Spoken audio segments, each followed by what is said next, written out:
Hi friends, very good morning. ఈ particular video సిరీస్లో మాస్కింగ్లో ఇంకొక ఎగ్జాంపుల్ చెప్పాలనే ఉద్దేశంతో ఇది నేను రికార్డ్ చేస్తున్నాను. ఇది థర్డ్ ఎగ్జాంపుల్ యాక్చువల్గా.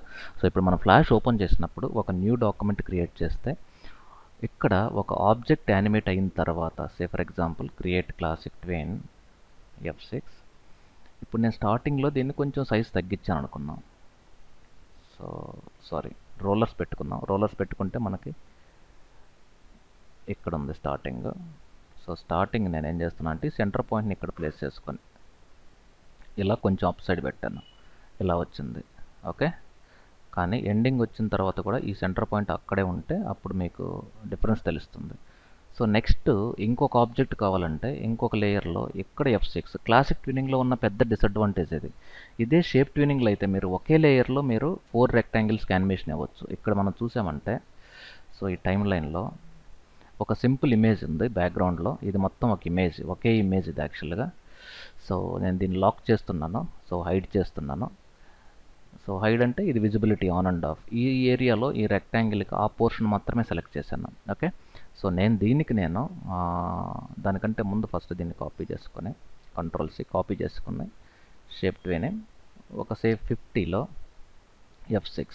ఓకే, ఈ స్టార్టింగ్లో నేను ఏం చేస్తున్నానంటే దీనికి కూడా రోలర్ ఆన్ చేద్దాం ఫస్ట్. రోలర్, సో ఇది స్టార్టింగ్ పాయింట్. ఈ సెకండ్ దానికి, ఈ థర్డ్ దానికి ఇది స్టార్టింగ్ పాయింట్, ఈ ఫోర్త్ దానికి ఇది స్టార్టింగ్ పాయింట్, ఇది స్టార్టింగ్ పాయింట్.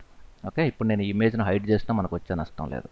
ఓకే, దీనికి స్టార్టింగ్లో ఈ రెక్టాంగిల్ నేను ఇంతవరకు డిలీట్ చేసేసాను. Okay fine. ఇప్పుడు నేను ఎంటర్ చేశాను అనుకోండి, టాప్ టు బాటమ్ అది ఆటోమేటిక్ స్క్రోల్ అవుతుంది. ఇన్ కేసు మీకు ఇది స్పీడ్ కావాలి అనుకుంటే ఈజింగ్ వచ్చి 100. ఇప్పుడు మీరు ఎంటర్ క్లిక్ చేయండి, ఫాస్ట్. లాస్ట్కి వచ్చేలోపు స్లో అవుతుంది. ఫైన్. ఈసారి నేను దీన్నే కాపీ చేసుకొని మళ్ళీ F6 ఇక్కడ పేస్ట్ ఇన్ ప్లేస్. ఈసారి కొంచెం ఈ సెకండ్ పోర్షన్ ఇక్కడ ప్లేస్ చేశాను. Okay fine. సో ఇక్కడ దీనికి వేరే కలర్ ఇద్దాం, జస్ట్ మీ ఐడెంటిఫికేషన్ కోసం ఇచ్చాను ఇలా. సో బ్లూ ఇచ్చాను. Same 100 F6. కానీ ఇప్పుడు స్టార్టింగ్లో ఈ ఏరియాలో ఇంతవరకు తీసేస్తున్నాను. ఫైన్. ఇప్పుడు చూడండి ఇది వచ్చింది. ఓకే, అంటే ఒకే లేయర్లో మీరు 2 రెక్టాంగిల్స్కి యానిమేషన్ ఇవ్వగలరు. ఫస్ట్ ఇది, సెకండ్. ఇన్ కేస్ మీకు థర్డ్ కావాలి, మళ్ళీ సేమ్ ఇక్కడ F6 ఒక కీ ఫ్రేమ్ ఇన్సర్ట్ చేసి పేస్ట్ ఇన్ ప్లేస్. ఇది నాకు ఇక్కడ నుండి కావాలి. ఓకే, సో దీనికి వేరే కలర్ కావాలంటే సేమ్ ప్రాసెస్ 150లో F6. ఈ స్టార్టింగ్లో ఇది ఎంతవరకు డిలీట్ కావాలనేది మన ఇష్టం. సో నేను ఏం చేస్తున్నానంటే ఒక సింపుల్ లైన్ డ్రా చేస్తున్నాను. ఎందుకు అంటే ఇప్పుడు నాకు డిలీట్ చేయడం ఈజీ. ఇక్కడ దీన్ని సెలెక్ట్ చేసి నేను డిలీట్ చేసేయచ్చు. ఎందుకు అలా చేశానంటే ఇలా సెలెక్ట్ చేసినప్పుడు పక్క ఆబ్జెక్ట్ సెలెక్ట్ అయ్యే అవకాశం ఉంది కాబట్టి. సో దీనికి ఈజింగ్ మైనస్, దీనికి ఈజింగ్ ప్లస్, అలా లాస్ట్ వరకు చేయాలి. ఓకే, సో ఇప్పుడు ప్రజెంట్ 3 అయిపోయినాయి. So second, next third, next fourth.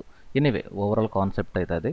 ఇప్పుడు నేను దీనికి మాస్కింగ్ ఇస్తున్నాను. Right click, mask. ఇప్పుడు దీన్ని చూసారంటే మీరు ఫస్ట్ ఇది సెకండ్ వస్తుంది, మన వెబ్ బ్యానర్లో స్లైడర్స్ లాగా అన్నమాట.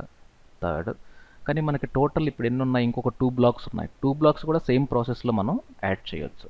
సో ఇది అనదర్ ఎగ్జాంపుల్ అనమాట. ఇది ఎస్పెషల్లీ మన వెబ్ బ్యానర్స్లో ఉంటుంది. బట్ నేనేంటంటే వర్టికల్గా పెట్టాను. హారిజాంటల్గా మనకి స్లైడింగ్లో బ్యానర్స్ క్రియేట్ చేయాలి అంటే మాస్కింగ్ అనేది ఒక పవర్ఫుల్ ఫీచర్, బెస్ట్ ఫిట్ అని మనం చెప్పొచ్చు. So thank you very much. Stay tune, have a great day.